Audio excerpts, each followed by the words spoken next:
Bonjour Lorraine, tu es candidate à l'élection scolaire qui arrive le 2 novembre. On part une petite discussion pour voir l'importance des commissions scolaires et des élus. Fait que je vous laisse la place. Parfait, merci. En fait, justement, cette question de l'importance des commissions scolaires, moi, je pense que c'est une question que je me pose beaucoup dans le sens qu'il y a tellement de choses qui sortent dans les journaux disant qu'on leur remet en question. Alors, quelle est l'importance, Lorraine, des commissions scolaires comme Ben pour moi, les commissions scolaires ont une grande importance à cause des services qu'elles rendent aux écoles.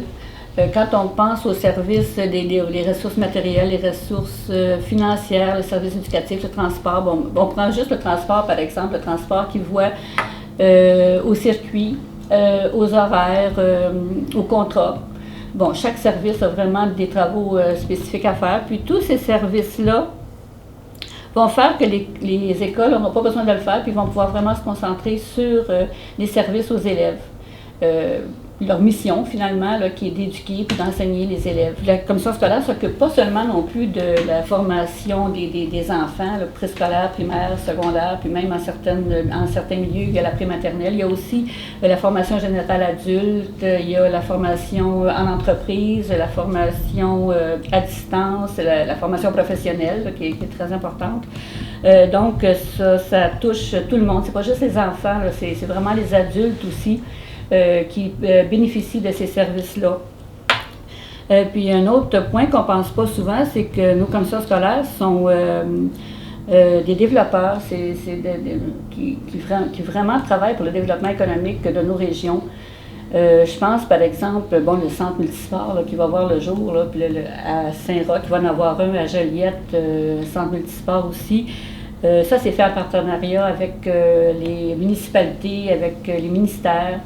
Ça en est du développement économique. Bien souvent, nos commissions scolaires font plus de développement économique en région que nos commissions scolaires font plus de développement économique en région que nos gouvernements. Ça, c'est toutes des choses à considérer. Je pense que ça montre vraiment l'importance de nos commissions scolaires. Et ça permet d'avoir une meilleure vision des besoins de la région. Oui, exactement. Oui.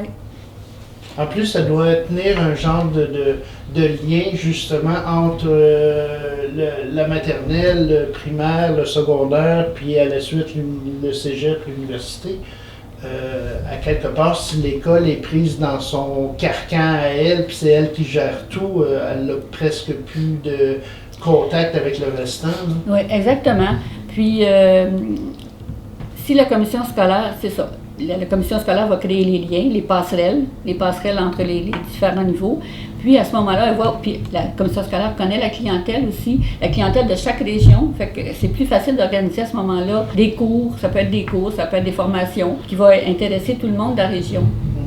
D'ailleurs, depuis quelques années, là, les élèves du primaire sont invités à visiter les écoles secondaires. Oui. À quelques occasions, là, surtout dans le 5e, 6e année, oui. Justement pour savoir où ils s'en vont et comment ils s'organisent. Oui, puis arriver préparé aussi, là, arriver pas dans un milieu qui va leur être inconnu. Là.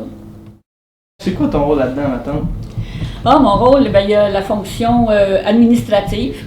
On adopte les budgets, on adopte les politiques administratives puis éducatives aussi. La politique du transport. Mais une des tâches que je trouve intéressante et importante aussi dans le rôle du commissaire, c'est qu'on adopte le plan stratégique de la commission scolaire. C'est un plan qui s'échelonne sur 5 ans. C'est un plan qui est élaboré après la consultation d'enseignants. De direction, de toute l'équipe des écoles. Puis après ça, on nous soumet des propositions d'orientation, des grandes orientations avec les résultats des consultations. Puis on choisit, tu vois, comme dans notre plan stratégique, il y a trois orientations qui ont été privilégiées, là, pas privilégiées, mais choisies. Puis non seulement il y a les grandes lignes, mais je vais donner un exemple, comme on veut diminuer le taux de décrochage, pour augmenter le taux de réussite des élèves. Mais là, il y a tous les moyens, à chacun des niveaux d'enseignement qu'on donne à la commission scolaire, il y a tous les moyens qui sont énumérés, vraiment là, bien expliqués. Puis il y a aussi un objectif à atteindre. Notre plan stratégique va terminer en 2016. Il y a des pourcentages à atteindre, puis il faut que ça soit atteint. On espère, en tout cas, tout est mis en œuvre pour ça. Puis, toutes les informations qu'on a, on apporte ça à la commission scolaire justement pour que nos décisions soient le plus près de la population, répondre le plus à la population. Toutes nos décisions qu'on prend, il faut toujours avoir les élèves et la population en tête, tout le temps, peu importe, c'est vraiment au travail pour les élèves et pour la population. Il y a une chose que je suis particulièrement fière. Il y a quelques années, à la commission scolaire, on demandait au ministère des sommes additionnelles dans notre programme Agir autrement. Parce que dans notre milieu, on avait grandement besoin. Le Montcalm, c'est un milieu qui a besoin de beaucoup de ressources.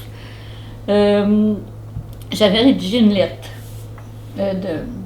qui disait au ministère que oui, vous nous en avez donné beaucoup, mais c'est pas suffisant. J'expliquais pourquoi on en avait besoin de plus. Puis ça, c'était suite à... C'est parce que la commission scolaire, ça faisait presque 1 an qu'elle faisait des demandes au ministère.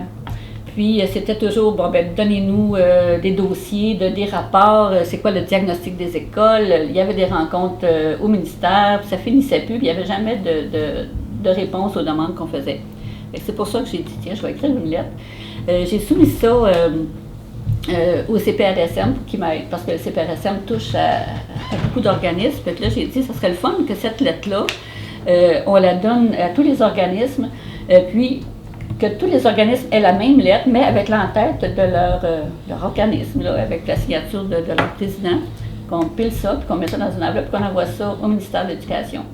Au ministre, dans ce temps-là, c'était Mme Courchaine. C'était Mme Courchaine dans ce temps-là.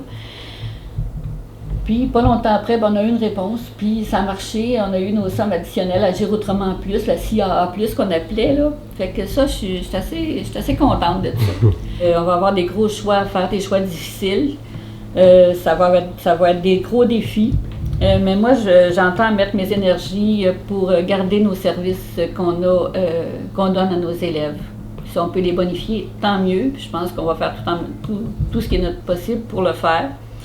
Mais parce que je pense que si on coupe des services, ça va être les élèves les plus vulnérables qui vont en souffrir. Puis ça, on veut pas ça.